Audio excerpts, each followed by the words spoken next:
Halo, selamat datang di channelku, di Ravers. Well, gimana nih kabar kalian? Mudah-mudahan kalian tetap baik-baik aja meskipun mungkin situasinya lagi nggak kondusif, lagi banyak berita-berita negatif di sekitaran kita. Ya, mudah-mudahan kita tetap baik-baik aja ya. Dan jangan lupa jaga kesehatan kita, baik mental maupun raga, karena kadang kita terlalu fokus menjaga raga kita, cuci tangan yang bersih dan lain sebagainya, tapi kita lupa bahwa mental kita juga harus dijaga. Jadi kalau misal kalian ngerasa terganggu dengan berita-berita terkait coronavirus yang mengganggu kalian dan kalian udah mulai terasa pusing, jenuh dengerin itu semua, silakan kalian batasi diri kalian seperti itu. Kalau aku sih alhamdulillah oke-oke aja, jadi aku malah sengaja cari berita tentang COVID-19 karena alhamdulillah aku malah curious gitu untuk tahu isu-isunya baik di dalam maupun di luar negeri. Jadi kalau kalian ngerasa kayak aku oke-oke aja, well just go on. Oke, seperti yang kalian tahu, video ini merupakan Q&A. So without further ado, let's get into the question. Well, the first question dari Baina Alessia. Kak Dira mau nanya gimana ya azan sholat wajib lebaran Idul Fitri atau Idul Adha di Inggris, apakah masih di sana banyak atau masih jarang? Well, di Inggris alhamdulillah ada beberapa masjid, jadi mereka juga nggak terlalu awam dengan muslim, mereka tahu muslim. Dan untuk di Southampton sendiri, di kota dimana aku kuliah, itu kan jaraknya sekitar 2 jam dari London, dan ada beberapa masjid di situ sekitar 3 atau 4 gitu, lumayan. Dan untuk sholatnya ada jamaah juga. Alhamdulillah juga di kampusku ada musholanya meskipun nggak terlalu besar, tapi itu termasuk udah bersyukur banget sih, karena memang nggak semua kampus di Inggris itu punya mushola, punya tempat ibadah yang proper. Kalau di kampusku alhamdulillah ada, jadi ya untuk sholat jamaah, puasa seperti biasanya. Cuma memang nggak ada azan di sana.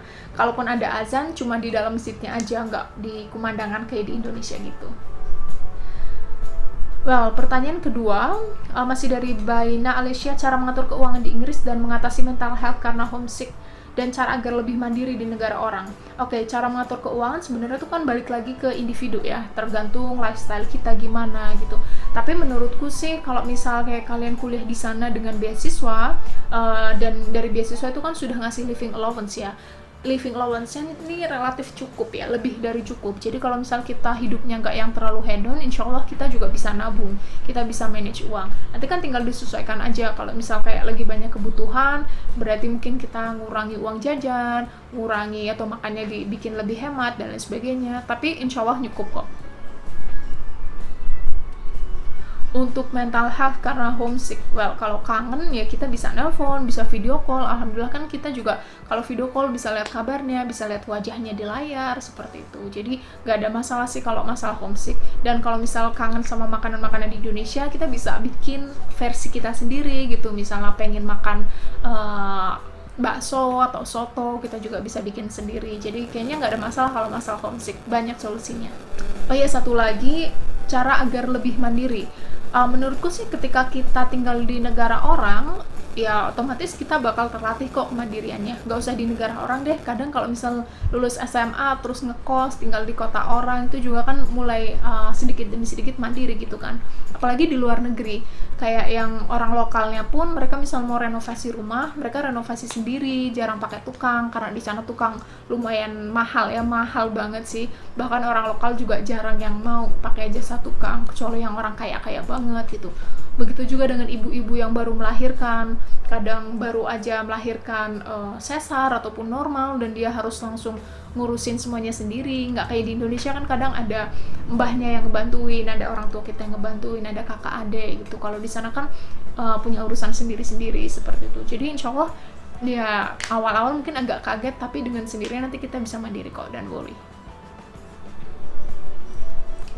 Well, masuk pertanyaan ketiga dari Dina Dinong. Bagaimana cara menyesuaikan diri dengan sistem belajar juga, khususnya dengan demands sebagai seorang mahasiswa S2? Tugas-tugas, aktivitas dalam kelas, social life. Well, cara menyesuaikan diri dengan sistem belajarnya, saranku kalau misal kalian udah mulai kuliah nih ya, di awal-awal bulan itu, kalian mengamati dulu, mengamati sistemnya gimana, kalian kira-kira bisa nyari celahnya itu di mana. Kalau memang misalnya kalian ngerasa kuliahnya itu terlalu banyak tuntutan, ya kalian mungkin bisa fokus ke kuliahnya dan gak usah terlalu banyak kegiatan, ikut kegiatan di luar gitu. Karena kan di sana tuh banyak banget organisasi kayak ekskul gitu kan. Di kampusku sendiri tuh kalau nggak salah ada sekitar sekitar 300 ekskul, banyak banget. Kita nyebutnya society, banyak banget gitu. Jadi memang harus dipilih-pilih mana yang memang perlu kita ikuti gitu, mana yang kita perlu ngurangin biar nggak kewalahan juga masalah kuliahnya gitu.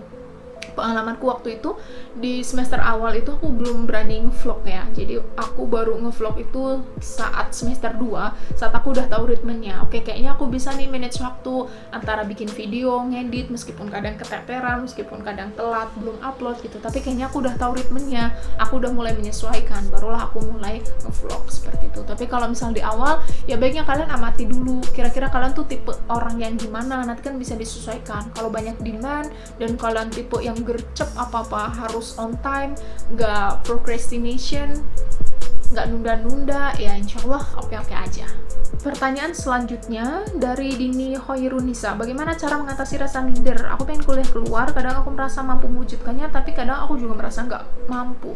Well, kalau misal kalian ngerasa minder, ngerasa aduh aku bisa nggak ya, kalian jangan panik dulu, kalian jangan khawatir, karena kalian bukan satu-satunya orang yang ngerasain kayak gitu, banyak banget. Dan aku bisa bilang orang-orang yang sekarang udah kuliah di luar negeri atau mungkin udah lulus, mereka juga sebelumnya ngerasain itu sih. Kayak aku juga sebelumnya ragu kan, bisa nggak ya kira-kira kuliah di luar negeri gitu, tapi kan terus diyakinin, kita juga akan yakin melihat usaha kita yang semakin keras gitu kan, kita semakin jadi optimistis, berdoa juga, semuanya dikerahkan seperti itu. Makanya tuh ada quote kayak it seems impossible until it's done. Jadi wajar aja sih, memang mimpi itu awalnya terlihat mustahil, tapi ketika kita benar-benar berada pada track kita mau mencapai mimpi di titik ini, kita bikin tracknya yang lurus, kita fokus sama tujuan kita, nanti semakin ke sana, naik 1 tahap, 2 tahap, 3 tahap, seterusnya, kita bakal jadi ngerasa yakin, oh ya kayaknya kita semakin dekat dengan mimpi kita, seperti itu. Jadi jangan khawatir Dini, you are not alone. Pertanyaan selanjutnya dari ini soalnya tulisannya Korea, kayaknya aku nggak bisa bacanya. Pertanyaannya, bisa nabung nggak sih buat hidup di Inggris dengan gaji kerja di Inggris, kira-kira bisa nabung berapa persen? Well, bisa nabung nggak sih? Ini tergantung kamu statusnya sebagai apa. Kalau misal kamu mahasiswa dan kamu kerja, kamu butuh untuk tuition fee, ya mungkin bisa nabung tipis-tipis gitu ya. Itu pun tergantung kerjanya apa. Jadi memang harus dispesifikan lagi gitu, nggak bisa langsung dijawab, karena ini tergantung pekerjaannya apa, gajinya berapa, dan tergantung di Inggris tuh sebagai apa. Kalau misal di Inggris itu nggak ngapa-ngapain, nggak kuliah, cuma kerja aja, ya insya Allah bisa nabung, bisa banget, karena gajinya di sana lumayan tinggi. Meskipun biaya hidupnya juga tinggi, tapi sebenarnya bisa disiasati kok, biar kita tetap bisa nabung. Alhamdulillah aku juga bisa nabung kok selama di Inggris itu. Ya meskipun nggak banyak-banyak banget, karena aku juga menghabiskan banyak uang buat traveling, tapi ya tetap bisa nabung sih intinya. Jadi kalau pertanyaannya berapa persen, aku pun nggak bisa nyebutin persentasenya, karena banyak banget faktornya, belum lagi faktor lifestyle kita seperti itu. Kalau misal butuh rincian yang jelas, aku pernah bikin videonya, silahkan klik di sini tentang biaya hidup di Inggris. Dan kalau pengen tahu kerjaan di Inggris tuh gajinya berapa, bisa cek di video ini tentang gaji kerja di Inggris. Jadi nanti kalian bisa estimasi sendiri kira-kira pengeluaran berapa, gajinya berapa. Well, pertanyaan selanjutnya dari Siti Nurjanah 07. Assalamualaikum Kak, mau nanya gimana sih selama Kakak belajar di Inggris? Kalau di Indonesia kita kalau tidak setuju dengan pendapat dosen dan terus mencoba adu argumen, terkadang nilai menjadi ancaman. Ya, jadi seperti itu ya, intinya bagaimana kita menggunakan critical thinking kita. Kalau pengalamanku sendiri ya, berdasarkan pengalaman, di sana tuh ya kita boleh-boleh aja sih kalau kita mau mengkritisi, kita nggak setuju dengan pendapat dosen. Bahkan seingatku pernah salah satu profesor yang ngajar aku, beliau terus terang bilang kalau kalian nggak setuju boleh, tapi kalian sebutkan juga teorinya, alasannya yang konkret seperti itu. Jadi nggak masalah dan itu nggak akan mempengaruhi nilai. Nilai itu kayaknya kalau di Inggris memang fokus ke tugasnya, fokus ke ujian akhirnya seperti itu. Jadi mau kalian mendebat atau mungkin kalian masuk atau enggak ke kampus, ke kelas, itu tuh enggak mempengaruhi. Nilai itu lebih ke tugas dan juga lebih ke ujian akhirnya kalau ada, seperti itu.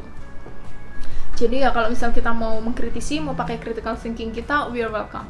Pertanyaan selanjutnya dari Dedi Hidayat 123. Assalamualaikum, Kak mau tanya, kalau tidak punya prestasi akademik non-akademik, apa masih ada harapan untuk dapat beasiswa luar negeri? Well, tergantung beasiswanya, karena beasiswa itu kan punya karakter masing-masing ya. Ada memang beasiswa yang menuntut kita untuk punya ini itu, ada beasiswa yang mungkin nggak menuntut ini itu, tapi punya standar lain, misalnya pengalaman kerja atau apa gitu. Tapi ya balik lagi sih, memang itu kan punya nilai plus ya. Dan kadang orang tuh ngerasa minder nggak punya prestasi, ngerasa nggak punya pencapaian, padahal mungkin kalau diulik lagi ada sebenarnya faktor X yang kita belum tahu seperti itu. Jadi kalau pertanyaannya apa masih ada harapan, harapan selalu ada. Mungkin kalau misal nggak ada prestasi di bidang akademik atau non-akademik, bisa digali di yang lain, mungkin pengalaman kerjanya, pengalaman organisasinya, dan lain sebagainya. Jadi silakan coba cari nilai plus dalam diri kita tuh apa sih, yang menjual tuh apa sih, seperti itu. Pertanyaan selanjutnya dari Ratih Aryani. Halo Kak, apa sih yang mesti disiapkan kalau pengen meraih beasiswa LN untuk para mahasiswa di masa pertengahan semester selain mental? Oke, yang harus disiapkan, pertama kalian harus cari tahu dulu, introspeksi dulu. Kalau misal kalian kurangnya kemampuan bahasa Inggris, ya berarti kalian harus pelajari lagi, belajar bahasa Inggris. Kalau misal kalian kurangnya itu pengalaman organisasi, ya silahkan kalian ikut organisasi. Kalau kalian kurangnya tuh di bidang kontribusi, ya silahkan kalian lakukan apa, inisiasi kontribusi kalian untuk Indonesia, untuk orang-orang di sekitar kalian, seperti itu. Jadi yang harus disiapkan ya kalian sebenarnya tahu jawabannya. Kalau saya nggak tahu kan kalian posisinya gimana, mungkin saya bilang kalian suruh belajar bahasa Inggris kalian bisa aja udah bagus banget, seperti itu, melebihi saya. Jadi silakan introspeksi kira-kira kurangnya di mana. Mungkin kalian bisa nih ya dengan nonton video atau baca-baca, terus nanti kalian punya gambaran, oh kayaknya misalnya si A ini dapat beasiswa karena dia punya ini, punya ini, punya ini, punya ini. Si B ini dapat beasiswa karena dia punya ini, seperti itu. Nanti dibandingkan dengan diri kalian. Nah, itu kan bisa jadi gambaran umum kan, kayak criteria yang harus kalian miliki ketika kalian mau dapetin beasiswa. Seperti itu ya. Pertanyaan selanjutnya dari Desita Ratna, apa ibu rumah tangga usia 27 masih ada harapan untuk mendapat beasiswa? Well, 27 tuh masih muda banget. 27 tuh masih muda, jangan ngerasa 27 tuh udah yang berumur banget. Aku punya kok temen yang bahkan usianya tuh udah sampai batas ya. Jadi kan kalau beasiswa, khususnya LPDP tuh kan ada batas. Kayak misal S2 batasnya berapa, S3 batasnya berapa. Kalau nggak salah S3 tuh 40. Dan temenku itu udah mau 40, tinggal nunggu bulan aja. Tapi dia tetap kok dapat beasiswa dan dia tetap berjuang. Begitu juga dengan yang S2. Aku punya temen yang S2 udah punya anak 2, udah punya istri, seperti itu. Jadi kalau misal udah punya anak, ibu rumah tangga, jangan khawatir. Banyak kok, temenku banyak yang ibu rumah tangga tapi dia tetap dapat beasiswa, bisa kuliah di luar negeri, seperti itu. Jadi itu nggak ada pengklasifikasian khusus gitu ya, bahwa oh ibu rumah tangga nggak boleh dapat beasiswa, yang boleh yang masih single atau yang ini. No, kita mendapatkan kesempatan yang sama. Pertanyaan selanjutnya dari Nunung Pratiwi. Gimana cara nyimbangin diri antara karir, prestasi, dan cinta, Mbak? Wah, ini ada cintanya ya. Kalau cara